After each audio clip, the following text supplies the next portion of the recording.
Yes, now is the right time to hire an attorney. Here's why.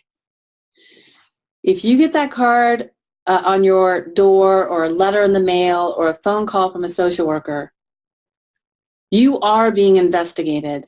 And from the very first step you take, the very first word you utter, the very first attitude you have, it will affect everything in your case. So is it a good time to hire an attorney in the very beginning? Yes. So not just any attorney. You have to hire an attorney who does dependency law. It is a very special area of the law. It is a very special way of thinking. It's a very special area. It's not like any other area of the law. And how you handle it, knowing what to do from the very beginning, will make a huge difference in what happens later. If you were to hire an attorney that knows what they're doing in dependency law, not family law, not probate law, not criminal law, but dependency law, the attorney can, from the very beginning, educate you, prepare you, explain to you what the social worker is doing, what their job is, what their view of the world is, what risks and safety issues they're trying to dispel to keep you out of court.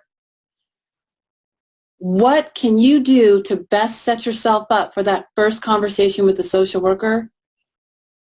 It's imperative that you understand and have a lengthy consultation with your dependency attorney, so that when they receive you in their office, when they see you, when they hear you, you are addressing the concerns that they have in a way that makes sense to them, and in a way that they can hear you respond and dispel those concerns they have. For example, if you treat this like it's a criminal case,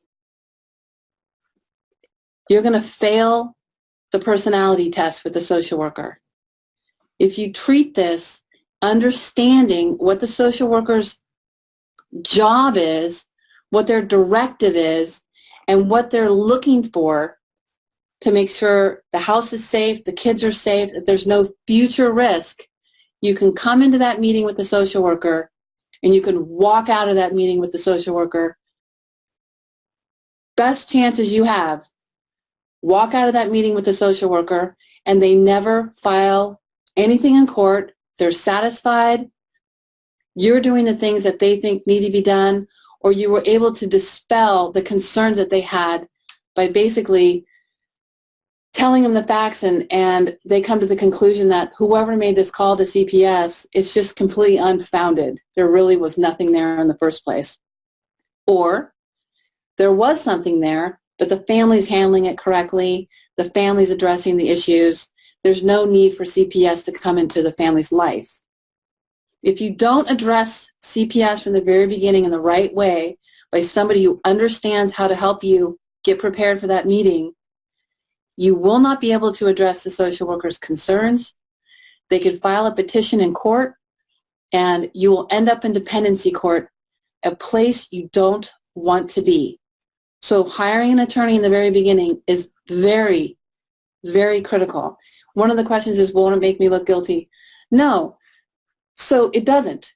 So depending on county to county, every county is different. Some social workers have no problem having the attorney come to the meeting. Some do.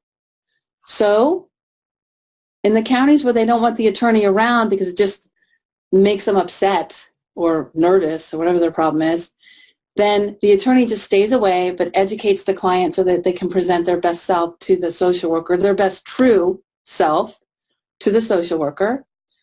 Other counties, they have no problem having the attorney come in. The attorney comes into the meeting not to tell people what to do, but to just help the process. So if a social worker uses some kind of word like disposition, the attorney, at least I do, I provide kind of the conduit to explain to the client what she's talking about. This is what it means, and she's asking you, what are your plans if this were to happen? something like that, so that I can help bridge the communication between the client and the social worker, because I want you to be able to go in there, address their concerns where they feel that things are handled well and CPS stays out of your life. That's why it's very beneficial to have an attorney in the very beginning.